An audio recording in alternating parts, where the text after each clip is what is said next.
So Willy Adames and Hae Seong Kim. Now, Kim, we think he's going to be a free agent. We're not 100% sure. There's a mutual option that they have in he has the option, they have the option. So I think how it works is both parties have to say yes, that they want in for it to be exercised. I think Kim hire a new agent. So that usually means when you hire a new agent, I don't know if you necessarily hire a new agent to opt back into your current Yeah, team. your new agent isn't going to say, "Hey, thanks for bringing me aboard. Let's just keep doing what we're doing." So that all of that being said, we believe that Adames and Kim are going to be out there and available. Okay. Now, the calculus in all of this is that Tyler Fitzgerald and then signing a shortstop would basically fill the two holes up the middle. And Fitzgerald could be their starting shortstop next year. Defensively, I don't think he's strong. I don't even think he's probably serviceable there, but he does not seem like a natural shortstop to me. And we could probably get away with him as a second baseman, but he's athletic. He's fast. He can probably get better. But what we do know is probably not going to be Marco Luciano. They are trying to move him to the outfield. So this exercise, this is not Brad and I saying we have to go get either of these guys. Right. We are saying if it is these two guys, this is who we would choose. So I'm going to give you the pros and cons of Willy Adames and Kim, and we'll go with Adames first. So the pros is just the power, which, as we've seen with Jorge Soler, may or may not even translate in Oracle. Who knows? For some reason, there is like there's a force out there in left field that just stops home runs from leaving the park for right-handed hitters. But he did average 29 home runs in the last 3 years, and he played a minimum of 139 games at short in the last 3 years. Another pro is his walks were up last year, not up a crazy amount, but he went from like 50 something to 74, and which helps because he's not a high average hitter. He's never been a real high average hitter in the bigs. I think his best year was like a 280 or 285 or something like that. And another pro is he took advantage of the new stolen base rules, and he stole 21 bags last year, which is way up from his previous career high. Now, the negatives, the cons. Defensive metrics were a positive for him all the way until last year. Now, you have Matt Chapman next to you. That helps. So, his defense may be slowing down or just maybe having a bad year. Maybe some of that is fixed by just having a Matt Chapman at third base. Another con is he and Chapman are like the same hitter. Middle 200s average, high 20s power. They both can run a little bit, but they're both like your quintessential number 6 hitter. Can you have both of those guys? Can you do a 5-6, or are they both 6 hitters? Like that is kind of like, where they would both fit.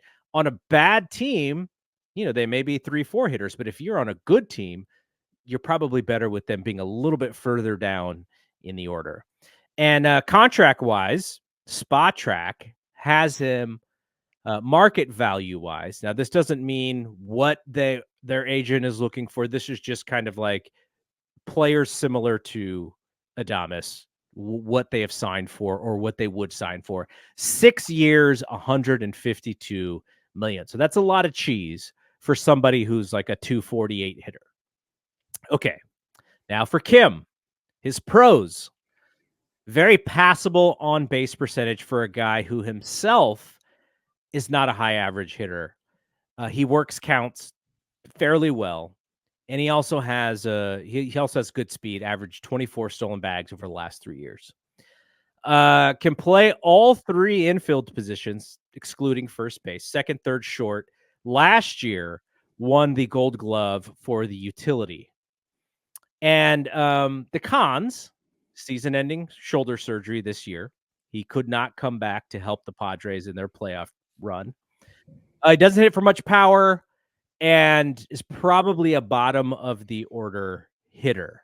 Spot Track has his market value right now at 4 for 50, which I find to be a little low. I don't know what his market is. It just sounds low for somebody who is looking to opt out and hit free agency. So that's the number that I wasn't quite sure about. So all that being said, you are Buster Posey. Mhm. You want to bring in a shortstop, and these are two of the better ones out there on the market.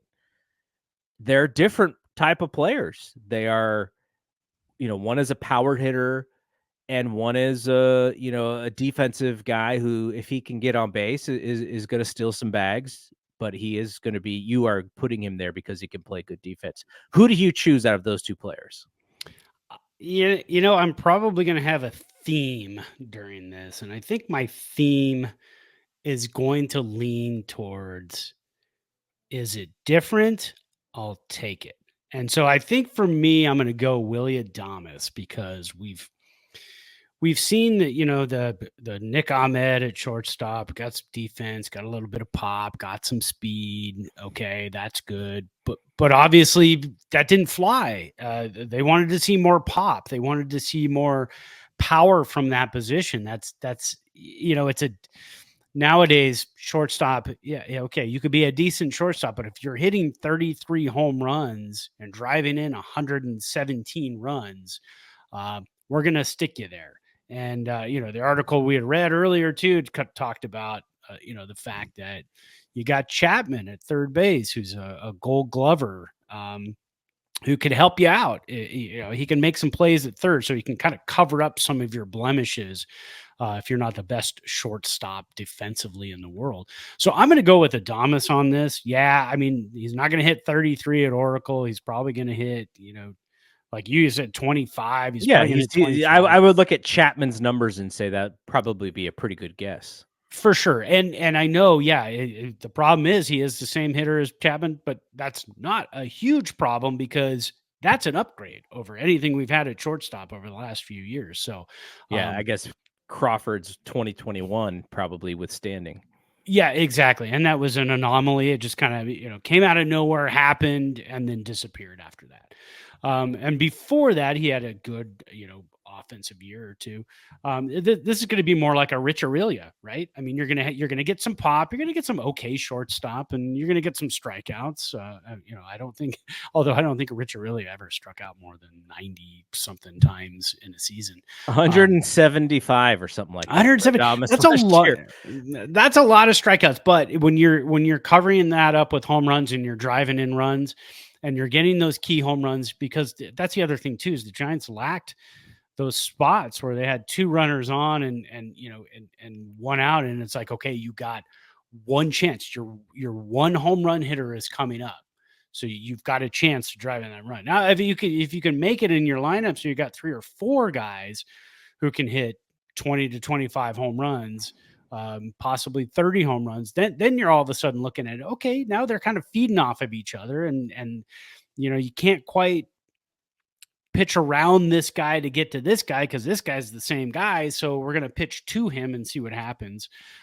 So I think, I think I would go. At the beginning of the season, I probably would have said Kim. But I think the Kim move would be a more of a kind of again, more of the same, 260 hitter. I'm not. It would be a fan base thing. It would be like, hey, him and Jung-Hoo Lee are best friends, so let's get them together. Let's build that fan base. You get more of a Korean fan base. You can stretch into Korea with that. And get some more viewership there, some more Giants fans there. I don't know if that's what the Giants are trying to do right now. That would be a signing if you had a Juan Soto, if you had a Pete Alonso, something like that.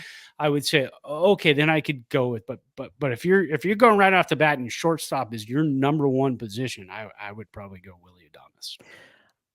I like the way you rationalize that. But I agree with actually the thing that you said right before you stopped, which is if you have Kim, it means you're probably spending your money elsewhere on Right. another hitter. Juan Soto, as much as we have been asking for him for the last 3 years of this podcast, it just seems worse and worse that it's not gonna happen. Yeah. It's if we can't trade for him, which we haven't the last couple of years, Yeah. get him in free agency. But I don't think he's Yeah, in New York. absolutely.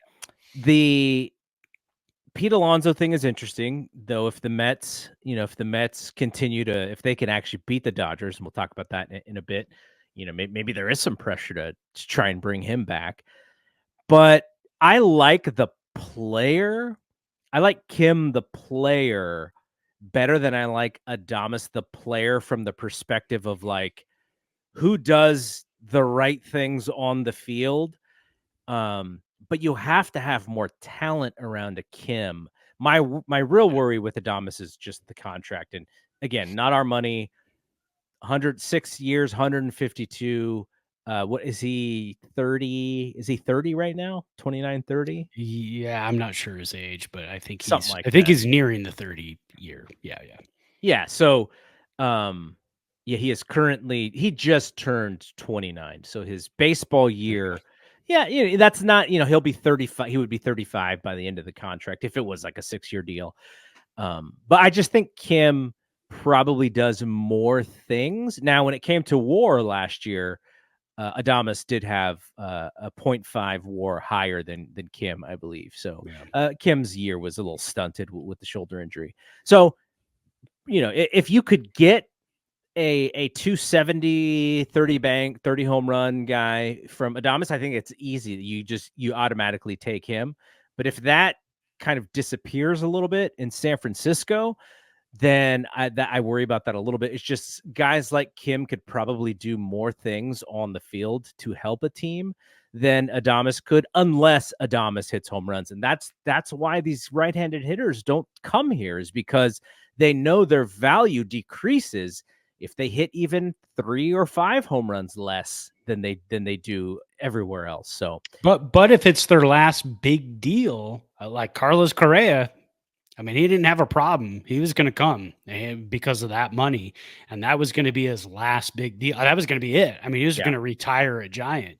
So if you're going to do that, it's who cares about your value at that point?